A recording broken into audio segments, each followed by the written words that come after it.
ধূসর, শান্ত থাক। আমরা একসাথে আছি, আগে লোকেশন কনফার্ম করি।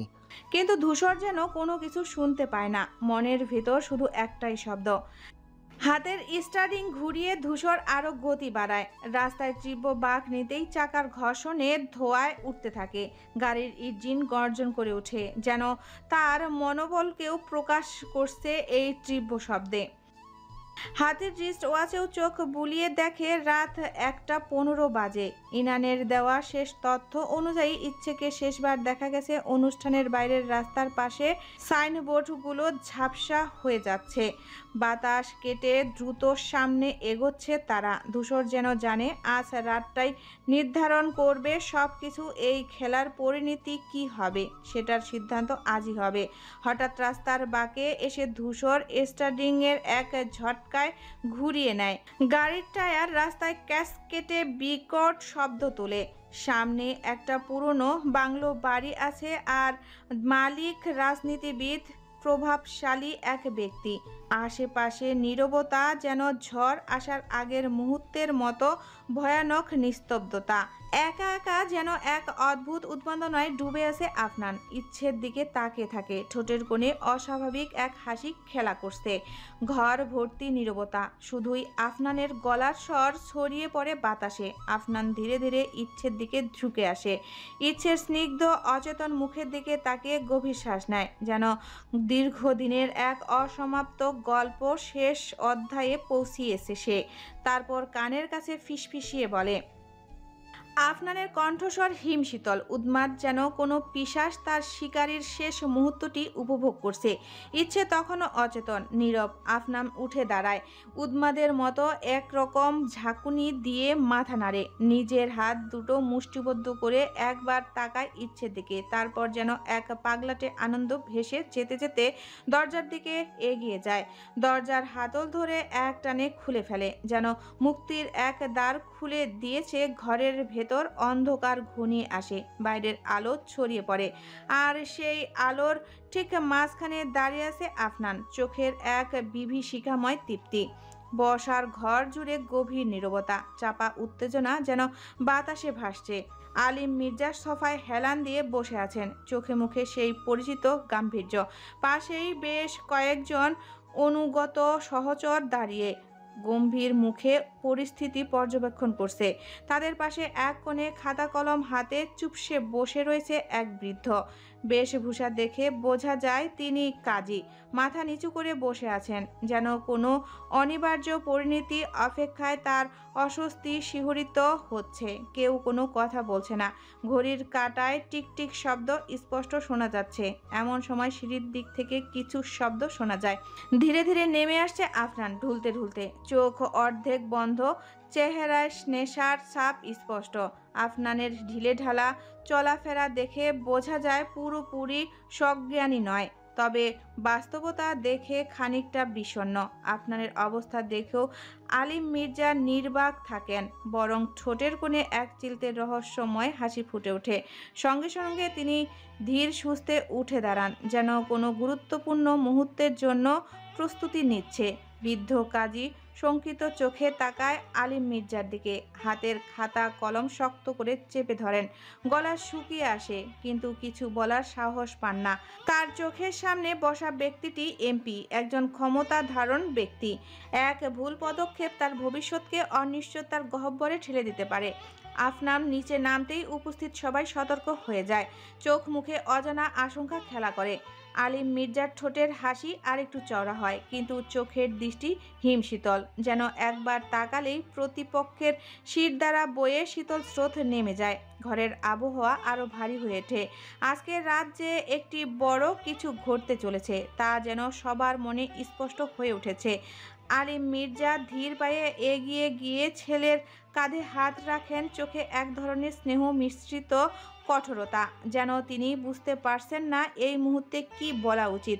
কিছুক্ষণ নীরব থাকার পর গভীর কণ্ঠে বলেন, বাবা, আজকের দিনে এসব না করলে হতো না? আর কিছুক্ষণ পরেই তো শুভ কাজ, অথচ তুমি এখন এই অবস্থায় নেশা করছো, এটা কিন্তু ঠিক নয়।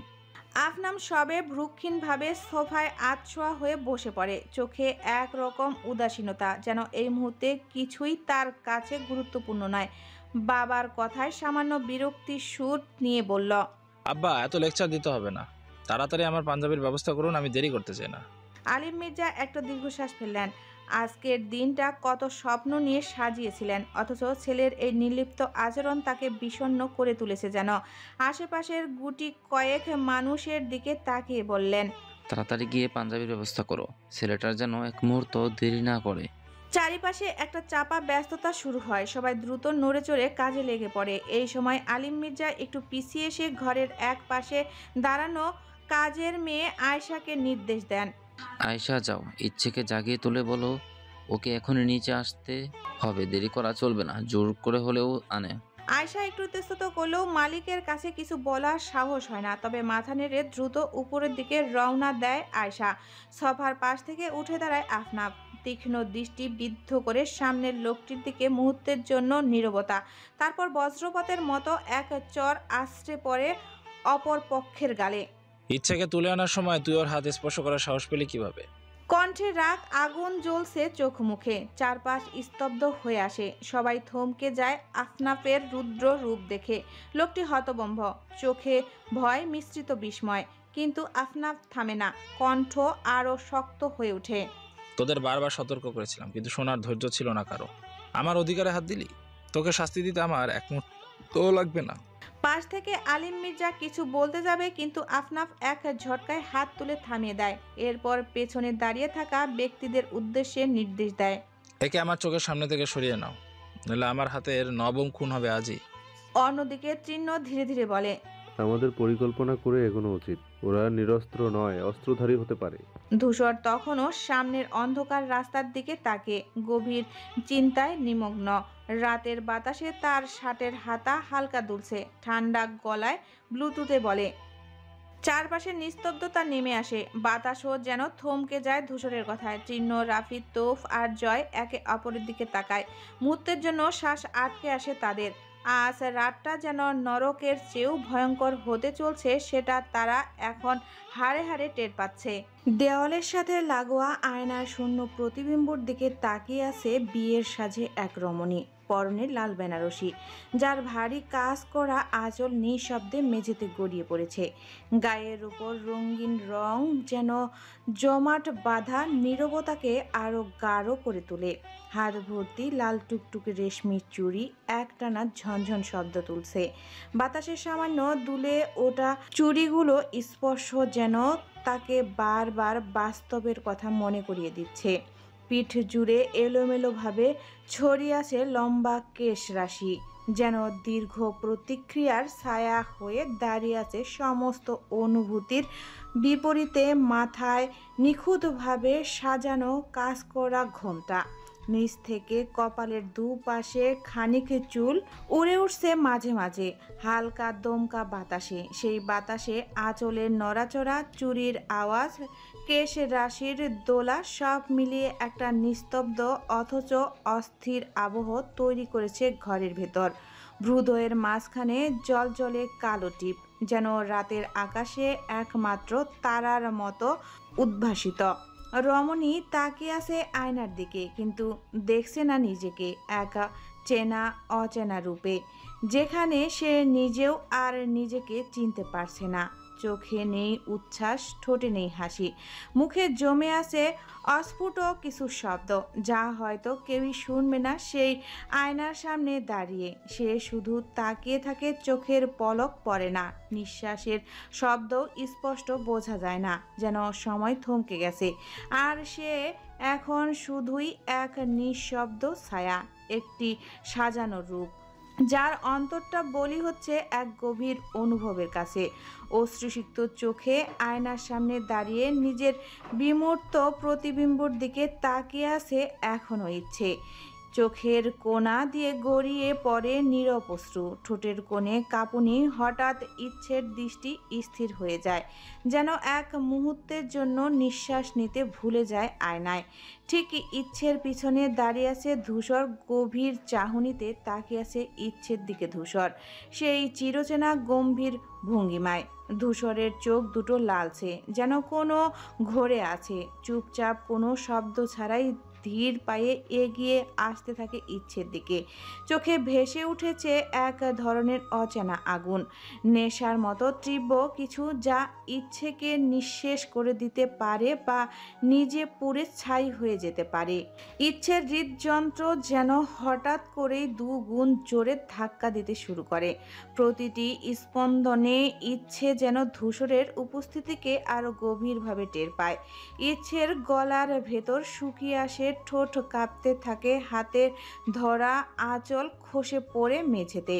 ধূসর এসে দাঁড়ায় একদম ইচ্ছের পেছনে, তার মুখ একেবারে ইচ্ছের ঘাড় বরাবর নামিয়ে ফিসফিস করে বলে, পালাতে পারবি না, আমি তো তোর ভিতরেই আছি। ইচ্ছে স্থবিত হয়ে যায়, গায়ে কাঁটা দিয়ে ওঠে। সপ্তাদশীর সমস্ত অনুভূতি যেন একত্র হয়ে বুকের ভেতরে কাঁপতে শুরু করে। বুঝতে পারে এটা সেই ধূসর ভাই নয় যাকে সে চিনত। এটা অন্য এক ধূসর তালুকদার। অন্ধকার বুনো দাবানলের মতো আয়নার প্রতিফলনে ইচ্ছে দেখতে থাকে নিজের নিষ্পলক দৃষ্টি আর ধূসরের চোখের গভীর কালো অন্ধকার। ধূসর এবার ধীরে ধীরে মুখ নামিয়ে আনে ইচ্ছের গলার কাছে। কাঁপতে থাকা ঘোমটাটুকু আঙ্গুলের আলতো ছোঁয়ায় সরিয়ে দেয়। নরম রেশমের মতো ঝরে পড়ে ঘাড়ের পাশে, আর তার ঠিক নিচেই উন্মুক্ত কাঁধে গভীর এক চুম্বন এঁকে দেয় ধূসর। মুহূর্তেই ইচ্ছের শরীর কেঁপে উঠে, যেন বিদ্যুৎ খেলে যায় প্রতিটি স্নায়ুর ভেতর, আর সেই কাঁপুনি শির দ্বারা বেয়ে নেমে আসে হিমশীতল অনুভবের মতো। ধূসরের স্পর্শে ইচ্ছের শ্বাস আটকে আসে, নিঃশ্বাসগুলো হয়ে ওঠে ভারী। গলার ভেতর থেকে কোনো শব্দই যেন আর বেরোতে চায় না। ধূসর মুখ সরিয়ে নিয়ে আসে আবার ঠিক ইচ্ছের কানের কাছে। ধূসরের গরম নিঃশ্বাস ইচ্ছের উন্মুক্ত কাঁধে ফেলতেই ইচ্ছে আরেকবার কেঁপে ওঠে। আঙ্গুলের সাহায্যে ধূসর গাঢ় কাজলের কালো টিকা আঁকে ইচ্ছের কানের নরম ত্বকে। টিকা যেন এক অদৃশ্য সিলমোহর, ধূসরের অধিকার, ভালোবাসা আর চিরন্তর শান্তির প্রতীক। আয়নার দিকে তাকিয়ে ধূসর হঠাৎ বলে ওঠে নিচু স্বরে, বউ লাগছিস, একদম পুতুল বউ আমার। বউ শব্দটা ধূসরের ঠোঁটেই আটকে যায়, শেষ করতে পারে না, যেন নিজেই গিলে ফেলে বাকিটা। মুহূর্তেই চমকে উঠে ইচ্ছে, কল্পনায় গাঢ় কুয়াশা থেকে হঠাৎ বাস্তবতা টেনে আনে। বাইরে থেকে আয়শার গলা ভেসে আসে। ইচ্ছে ইচ্ছে চমকে ওঠে, বুঝতে পারে এতক্ষণ যা হচ্ছিল সব ছিল কল্পনায়, কিন্তু গায়ে এখনো লেগে আছে ধূসরের চুম্বনের জ্বালা। কান জুড়ে রয়ে গেছে সেই গাঢ় কালো টিকার তপ্ত ছোঁয়া। হৃৎস্পন্দনের গতি তখনও স্বাভাবিক হয়নি, চুপি চুপি নিঃশব্দে ঢুকরে উঠে।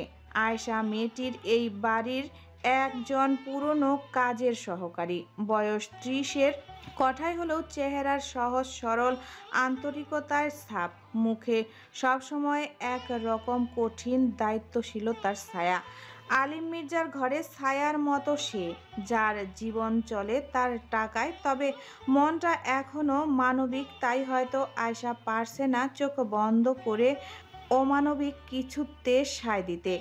এমন সময় চুপচাপ পায়ের শব্দ না করেই ঘরের দরজা পেরিয়ে ইচ্ছের কাছে এসে দাঁড়ায়। ইচ্ছেকে এই ঘরে একা বন্দি করে রাখা হয়েছে, এখনো কাঁদছে, কপাল ঘেঁষে নেমে এসেছে চোখের পানি, গালে জমে গেছে লালচে ছাপ। আয়শা ধীর পায়ে এগিয়ে এসে ইচ্ছের সামনে দাঁড়িয়ে পড়ে। কণ্ঠে একদম কোনো নরম ভাব নেই, বরং স্পষ্ট দৃঢ়তা। ম্যাডাম, কান্না থামান, নিজেকে ঠিক করুন, নিজে নামতে হবে, বিয়ে পড়ানোর কাজ শুরু হবে এখন। ইচ্ছে বিস্ময়ে চেয়ে থাকে আয়শার দিকে। ইচ্ছের চোখে শুধুই আতঙ্ক, অসহায়ত্ব আর কিছুটা ক্ষোভ। এক মুহূর্ত পর যেন ভেতরের সব কিছু ভেঙে পড়ে। ইচ্ছে হঠাৎ হাঁটু মুড়ে আয়শার সামনে বসে পড়ে, দুই হাত আঁকড়ে ধরে আয়শার পায়ের কাছে। কণ্ঠ কাঁপতে থাকে, গলার স্বর ফেটে যাচ্ছে কান্নার চাপে। আমি আপনাকে অনেকবার বলেছি আমাকে এখান থেকে বাঁচান, দয়া করে কিছু একটা করুন প্লিজ। আমি এই বিয়ে করব না, আমি এই বাড়িতে বন্দি হয়ে থাকতে চাই না, আপনার কাছে হাত জোর করি। আয়শা চোখ বন্ধ করে ফেলে। এক মুহূর্তের জন্য এই মেয়েটিকে সে প্রায় ছোটবেলা থেকেই দেখে এসেছে। ইচ্ছে মির্জা বাড়ির জ্যোৎস্নার মতো ছিল, হঠাৎ করে যেন ঘোর অন্ধকারে আটকে গেছে। কিন্তু আয়শা জানে এই মুহূর্তে ইচ্ছের পাশে দাঁড়ানোর মানেই তার নিজের জীবনও ছিন্ন বিচ্ছিন্ন হয়ে যাবে। আলিম মির্জার হাতে অনেক ক্ষমতা, অনেক প্রতিশোধ। সেই ভয় তাকে যেন শিকল পরিয়ে রেখেছে। চাইলেও ইচ্ছেকে সাহায্য করতে ব্যর্থ আয়শা। তবুও মানবিকতার কাঁপনে আয়শা ধীরে ঝুঁকে পড়ে ইচ্ছের বাহু ধরে নরম গলায় বলে, আপনি আমাকে কিছুর মধ্যে ফেলবেন না ম্যাডাম, আমি কিছুই করতে পারবো না। আলিম মির্জার হাত অনেক লম্বা, আমার সংসার চলে তার টাকায়। তারপর কাঁপা কাঁপা হাতে ইচ্ছেকে দাঁড় করিয়ে দেয়।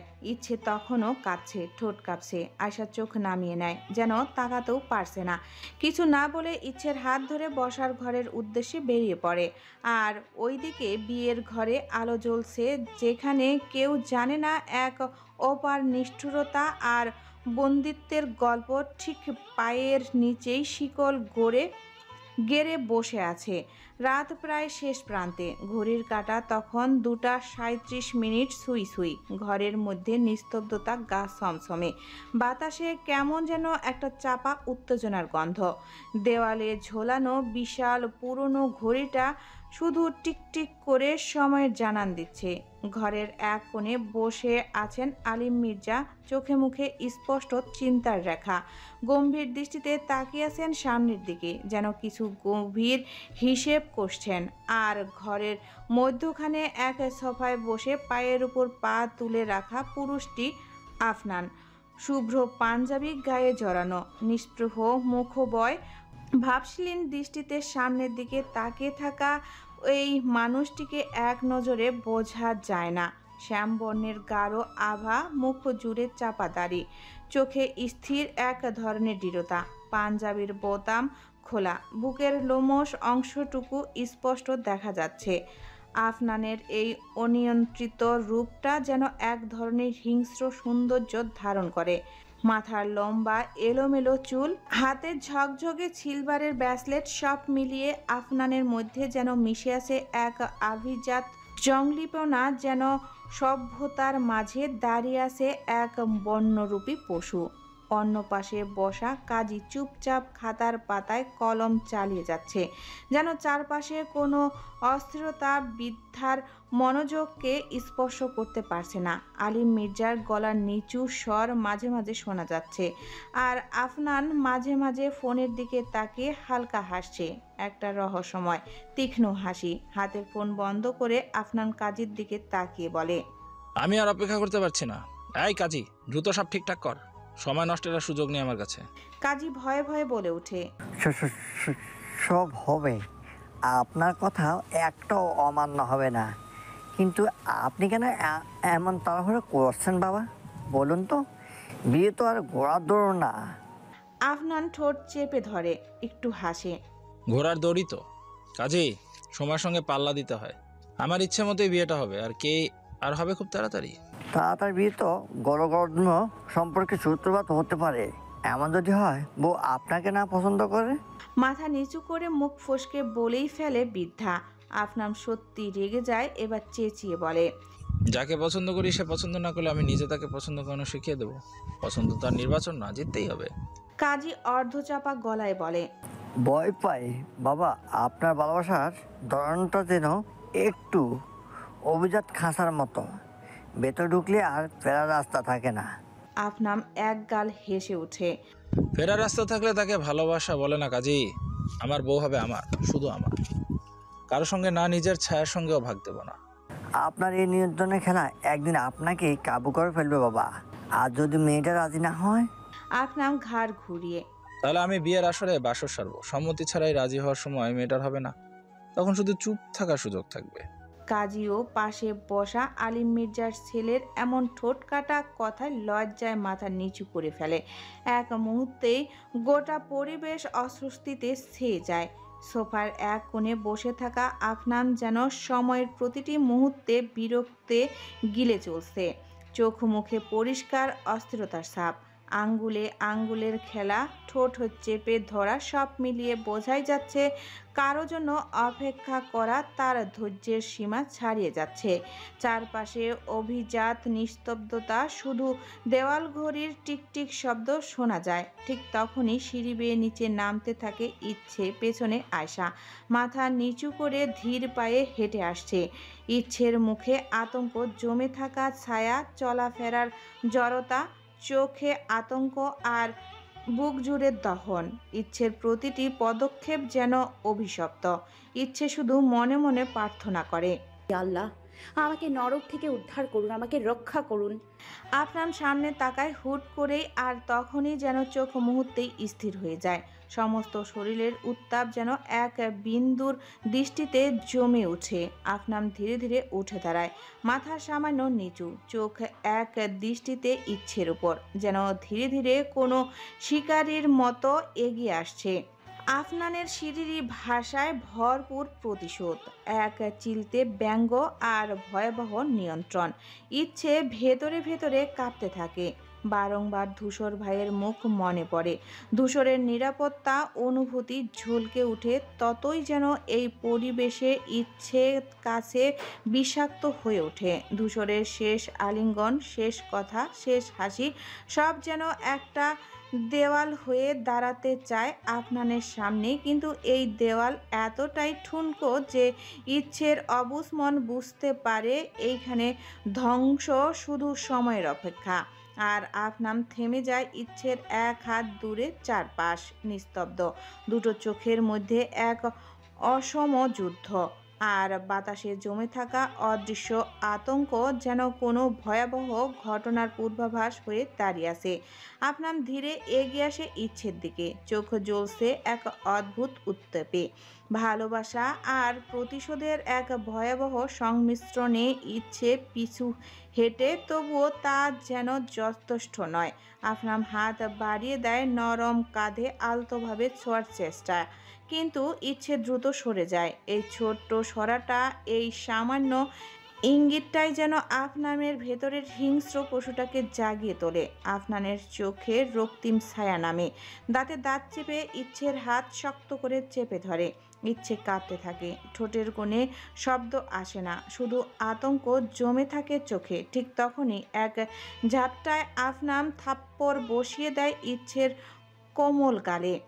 ইচ্ছে আঘাতে কেঁপে ওঠে, চোখ দিয়ে জল গড়িয়ে পড়ে, কিন্তু মুখে কোনো কান্নার আওয়াজ নেই, শুধু নিঃশব্দ এক লজ্জা, ঘৃণা, ভয়ে কাঁপুনি। আফনান এবার গর্জে ওঠে, যখন তোর জন্য তোর বাপ মায়ের কাছে আমি তোকে ভিক্ষা চেয়েছিলাম, জানিস কি বলেছিল তারা? বলেছিল তুই আমার যোগ্য না। তারা আমাকে ফিরিয়ে দিয়েছিল, অপমান করেছিল। তোর মতো একটা মেয়েকে ভালোবেসেছিলাম, নিজের সবটুকু উজাড় করে দিতে চেয়েছিলাম, শুধু তো মানুষ মেরেছি আমি। তোর বাবা আমাকে তো কিছুই করিনি। তুই ছিলি আমার স্বপ্ন, আমার প্রাণ, আমার সব। তোর জন্যই তো আমি সব হারিয়েছি ইচ্ছে, তুই বুঝিস না কেন? আফনান এবার চেঁচিয়ে ওঠে, আমি খারাপ? হ্যাঁ, তবে আমার ভালোবাসা খারাপ ছিল না। আমি তোকে পেতে চেয়েছি, ভোগ করতে না, বুঝেছিস? তোকে নিজের বলতে চেয়েছিলাম, তোর হাতের স্পর্শ চেয়েছিলাম শুধু আমার জন্য। ইচ্ছে এবার চোখের পানি সামলাতে না পেরে কাপা গলায় বলে, ভালোবাসা যদি এমন হয় তবে আমি অভিশাপ দিই সেই ভালোবাসাকে। আফনান ইচ্ছের কথায় তেতে ওঠে, যেন এবার অগ্নির চক্ষুতে ইচ্ছের দিকে তাকিয়ে থাকে। তারপর শক্ত হাতে ইচ্ছেকে টেনে এনে ঠাস করে ফেলে দেয় সোফার উপর। ইচ্ছের মুখে আতঙ্ক, চোখে জমে থাকা পানি শুকিয়ে গেছে যেন। চারপাশের বাতাস ভারী হয়ে ওঠে হঠাৎ, নিঃশ্বাস নিতে কষ্ট হয় ইচ্ছের। তখনই আফনান চেঁচিয়ে ওঠে কাজের উদ্দেশ্যে, তাড়াতাড়ি বিয়ে পড়ানো শুরু কর কাজে, সময় নেই একদম। দেরি করলেই তো লাশ গুনতে হবে।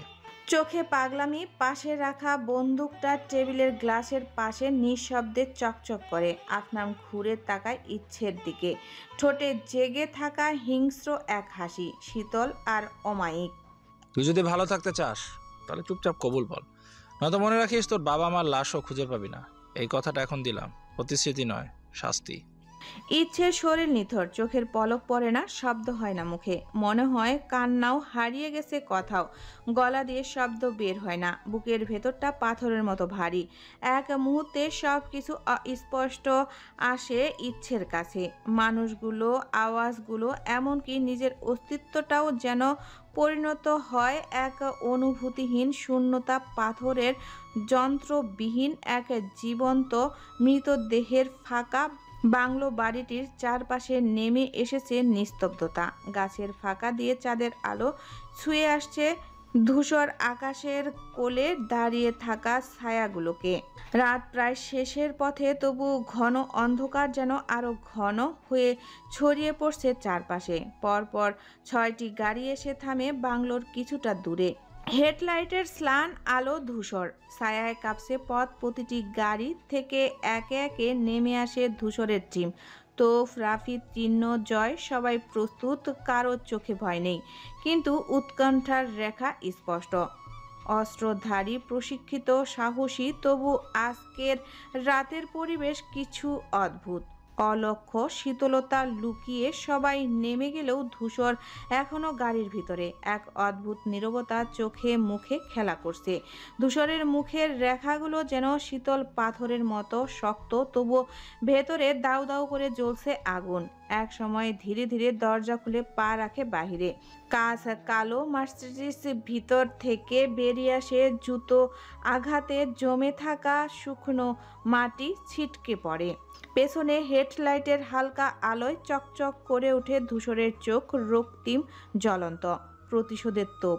ধূসরকে দেখে বোঝা যায় আজ রাতে সে এসেছে মৃত্যু হাতে নিয়েই।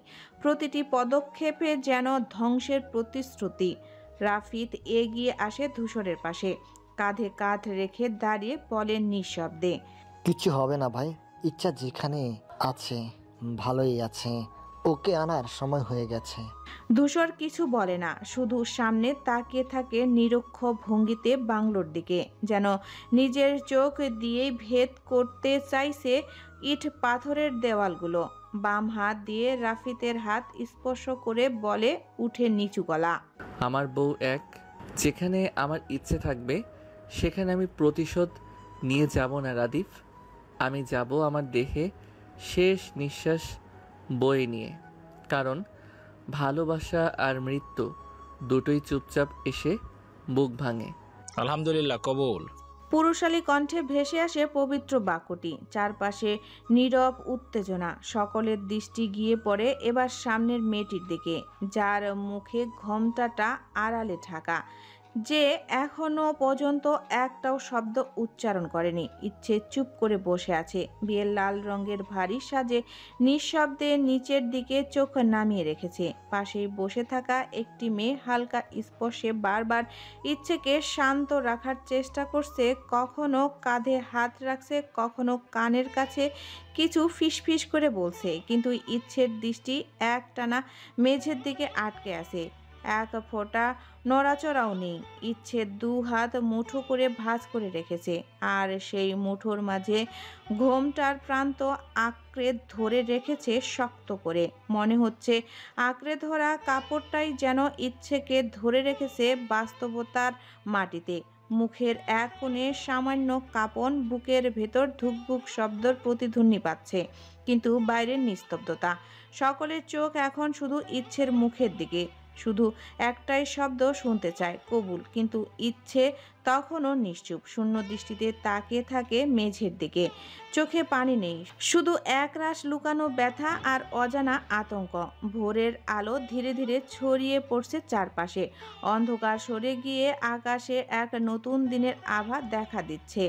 ঝিরঝির হাওয়া জানালার পর্দা নাড়িয়ে দিয়ে যেন বলে দিচ্ছে একটা নতুন সকাল শুরু হতে যাচ্ছে। চারপাশে পাখিদের কিচির মিচির ডাক ধীরে ধীরে কর্ণগোচর হতে শুরু করেছে, যেন প্রকৃতির নিজস্ব এলাম। বাংলো বাড়িটির অভ্যন্তরীণের সাজসজ্জা ভাব, দেরি রাত পর্যন্ত চলা উৎসবের ক্লান্তি এখনো পুরোপুরি কাটেনি, কিন্তু তবুও আজকের সকালের আবহে একটা বিশেষ উদ্দীপনা কাজ করছে। বাড়ির প্রতিটি কর্নারে ঝলমলে আলো জ্বলে উঠছে, চোখে ধাঁধানো সেই আলো যেন আগাম কোনো ঘটনার ইঙ্গিত দিচ্ছে। প্রাসাদ দৃশ্য, বাংলো, বাড়ির গায়ে লাগানো লণ্ঠনগুলো আলো ছড়াচ্ছে অলিন্দন ধরে, আগের চেয়েও গভীর, আগের চেয়েও রহস্যময়। অন্যদিকে ইচ্ছের নিশ্চুপ থাকা যেন সামনের মানুষটির হৃদয়ের ভেতরে ঝড় তুলে। চারিদিকে না তাকিয়ে মাথা নিচু করে কিছুক্ষণ চুপচাপ বসে থাকে পুরুষটি। চারপাশের কোলাহল যেন পুরুষটিকে ছুঁতে পারছে না। কোনো দিকে না তাকিয়ে ফর্মাল পোশাক পরা সেই বলিষ্ঠ পুরুষটি উঠে দাঁড়ায়, সোজা পা বাড়িয়ে এগিয়ে যায় ইচ্ছের দিকে। কোনো দ্বিধা নেই চোখে, ঠিকই ইচ্ছের সামনে গিয়ে থামে। ঠিক সবাই অবাক হয়ে তাকিয়ে থাকলেও পুরুষটি থামে না। হঠাৎ করেই পুরুষটি ফ্লোরে হাঁটু মুড়ে বসে পড়ে ইচ্ছের পায়ের সামনে। তার চোখে কোনো হাসি নেই, নেই কোনো অভিনয়, শুধু একরাশ গম্ভীরতা আর নিস্তব্ধ তীব্রতা। হুট করে ধূসরের এমন পাগলাটে আচরণে আশেপাশে থাকা তৃণ্য, তোফ আর রাফিদ মিটিমিটি করে হাসে। তাদের চেনা ধূসর আজ যেন প্রেমে আরও এক ধাপ পাগল। তবে ইচ্ছে এক পাশে বসা ঈশিতা চমকে ওঠে, মুখটা লাল করে লজ্জায় আস্তে করে উঠে দাঁড়িয়ে সরে পড়ে পাশ থেকে। ইচ্ছে এখনও নির্বাক, কেবল নিঃশ্বাস ফেলছে একটানা ধীরে। ইচ্ছের বুকের ভেতর যেন সব শব্দ আটকে গেছে, চোখে জমে ওঠে একরাশ বিস্ময়। কোনো কিছুর দিকে না তাকিয়ে ইচ্ছের হাত দুখানা ধূসর নিজের মুঠোয় পুরে ফেলে। ইচ্ছের নরম কোমল হাত দুটো ধূসরের বলিষ্ঠ শক্তপোক্ত হাতের মধ্যে জড়িয়ে আছে। এখন এক ধরনের অধিকার মিশ্রিত সংবেদনশীলতা যেন ঝরে পড়ে ধূসরের স্পর্শ থেকে। চারপাশের সব শব্দ যেন থেমে গেছে, শুধু হৃৎস্পন্দনের টুকটাক আওয়াজ আর ধূসরের এক গভীর শ্বাস। ধূসর চোখের কোণে জমে ওঠা লালিমা নিয়ে ইচ্ছের দিকে তাকিয়ে এক গম্ভীর কণ্ঠস্বরে বলে ওঠে,